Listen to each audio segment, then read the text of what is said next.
Every major oil crisis in history has redrawn the world map. The 1970s shock dismantled economic certainty across the West. The Gulf War shook global energy confidence overnight. But what is unfolding today is categorically different because it is happening in a far more interconnected world of supply chain systems. A conflict in the Middle East is no longer stays in the Middle East. Within days, it is in your shipping rate, your airline ticket, your factory floor, and your grocery bill. Because modern economies do not run on diplomacy. They run on logistics, and logistics still run almost entirely on oil. That is what makes this moment unlike any energy crisis in recorded history. India is a precise example of what is at stake. The country spent years driving its logistic costs down from 14% of GDP to 8.35%, a hard-won structural gain. The expected hike to more than 120 rupees per litre for fuel in India, which is 25 to 30% surge in fuel costs, does not just erase that progress. It reverses it, reignite inflation, and distorts the entire cost architecture of import and export trade. What took years to fix can unravel in months. In the past, countries had no alternative and hence no option but to absorb rising fuel prices. That is no longer true. The world now has an alternative: electric vehicles. Electric vehicles have crossed a threshold. They are no longer an environmental aspiration or a policy talking point. In the middle of rising crude prices and fracturing supply chain, they are becoming something far more strategic and a financial hedge against oil dependency at national scale. China understood this early and moved decisively. Analysts estimate Chinese EV adoption alone could displace over 2.7 million barrels of daily oil demand by 2030. As fuel costs climb globally, economies that made that transition are already insulated from the shock.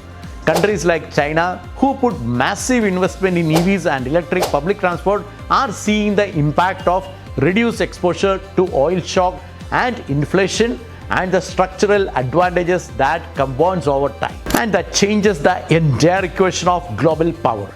Because the next dominant economies may not be the one that is sitting on largest oil reserves. They may be the one that no longer need them.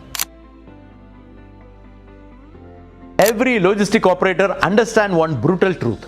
You can optimize your warehouse, you can streamline your route, you can negotiate better freight rates, but fuel is the cost you cannot control. You cannot negotiate a geopolitical crisis that doubles your diesel bill overnight. The current US-Iran conflict has pushed that reality into a breaking point. The Strait of Hormuz, through which nearly 1/5 of the world's oil moves daily, is completely closed to conventional commercial shipping. Brent crude, which was at $67 on February 26, crossed $100 within 2 weeks. Jet fuel costs have surged 85%. Truck operators across Asia, Europe, and the Americas are absorbing cost shock they cannot pass on fast enough. For countries like India, which imports 90% of its crude oil requirement, this is not a financial inconvenience. It is a systemic vulnerability. Every rupee that oil rises translates directly into higher freight costs, costlier last mile delivery, compressed logistic margins, and ultimately household inflation. Every oil shock accelerates the search for an alternative. What is different in 2026 is that for the first time, a credible, scalable, economically competitive alternative actually exists. The conversation about EVs changed the moment the economics changed, and the economics have changed dramatically. Lithium-ion battery pack prices fell 8% to $108 per kilowatt hour in 2025, with EV-specific packs staying below $100 per kilowatt hour for the second consecutive year. Battery costs have fallen roughly 90% since 2010, compressing what was once a prohibitive price premium into something logistic operators can now model and justify. In the United States, owning a light-duty EV is now cheaper than owning a gas-powered car over a vehicle's lifespan, and that calculation becomes dramatically more favorable every time oil spikes. The IEA's latest data make the macro picture unmistakable. EV adoption displaced over 1.3 million barrels of oil per day in 2024, a 30% increase year on year, equivalent to Japan's entire transport sector oil demand. By 2030, EVs are projected to displace over 5 million barrels per day globally. By 2035, that figure reaches 10 million barrels per day, which means approximately 10% of current global petroleum consumption would be wiped out by electrification. This is not environmental modeling. This is a structural repricing of global energy market, and it is being driven by an oil crisis, making the EV business case impossible to ignore. Now, let me tell you what the corporate world is actually doing and not something what is announced to the press. DHL, UPS and FedEx have committed to electrifying their delivery fleet within a combined target of 20,000 electric trucks by 2026. And fleet operators are already reporting 25 to 40% reduction in fuel and maintenance costs over comparable diesel operations. Amazon has over 10,000 custom Rivian electric vans making deliveries across more than 1,000 US cities. FedEx has committed $2 billion to vehicle electrification. In April 2026, Amazon added 75 Class A in-ride heavy-duty electric trucks to its freight network, moving orders between fulfillment centers, sort centers and last-mile delivery stations. In addition, Amazon has signed an order for more than 200 Mercedes 𝐬𝐥 600 electric trucks to be deployed in the United Kingdom and Germany, decarbonizing high-mileage predictable routes. And in California, DHL recently tested the prototype of the Tesla Semi, which is expected to enter production in 2026. In India, the electrification of last-mile logistics is happening at remarkable speed. India recorded 24.5 lakh EV units sold in 25-26, which is a 24.6% year-on-year growth, with electric two-wheelers and three-wheelers dominating urban delivery operations. Amazon India is deploying 10,000 electric delivery vans. Flipkart has committed to 25,000 electric vehicles by 2030. Uber India is deploying 25,000 electric cars under Uber Green initiative. Why are logistic companies moving first? Because the economics are most compelling exactly where logistics operate. That is fixed urban route, high daily mileage, predictable charging cycle and depot-based refueling. In Europe, battery electric trucks dedicated overnight depot charging routes are already approaching cost parity with diesel without subsidies. The fleet operators who electrified early are now reporting something that no diesel operator has ever been able to claim. That is immunity from the fuel price spike. The EV transition in logistics is real, accelerating and economically justified for urban and regional operations. But the challenge for heavy long-haul freight are genuinely significant and cannot be dismissed with optimism. Global sales of medium and heavy-duty electric trucks surpassed 90,000 units in 2024, growing nearly 80% year-on-year.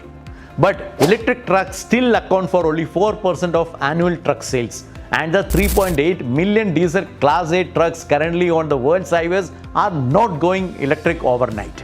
Battery electric truck total cost of ownership becomes competitive than diesel in China and in European Union by 2030, with the US gap narrowing substantially to near parity around the same year.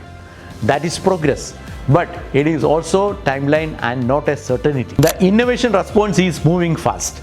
Megawatt charging system capable of charging a heavy truck in under 30 minutes are being deployed at major logistic corridors. Vehicle-to-grid technology is turning electric truck fleets into grid balancing asset, with warehouses and logistic parks becoming integrated energy hubs.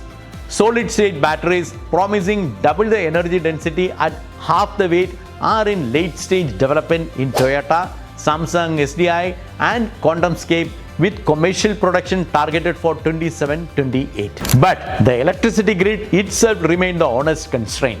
Getting sufficient electricity to logistic charging station is, in the view of engineering experts, the single biggest barrier to heavy-duty trucking electrification.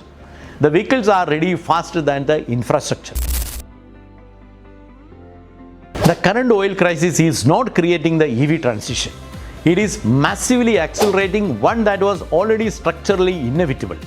The global electric car fleet crossed 1/4 of new car sales globally in 2025. Norway reached 88% EV share of new car sales. The UK reached nearly 30%. The global EV fleet hit nearly 58 million vehicles by the end of 2024, which is more than triple the number in 2021. India's EV car sales expected to reach 20 to 25% of the total car sales by the year 2030, though the government target is 30%. But the story that matters most for logistics and global trade is not about passenger car. It is about the 50 million commercial vehicle, trucks and delivery fleet that move the world's goods. The fact that their operators are now making capital allocation decisions that lock in electrification for the next 15 to 20 years is a good news. Every diesel truck replaces its fuel price immunity locked in. Every solar-powered logistic depot built on a hedge against the next geopolitical crisis. Every battery factory commissioned in China, in India or in Europe is a transfer of strategic power away from the oil-producing region towards battery-producing ones. The world may still run on oil today, but the capital is voting loudly and with $1 trillion commitment for what the world will run on tomorrow. And decades of watching global trades tell me this: when capital votes, the market follows. The only question is how fast. Thank you for watching till the end.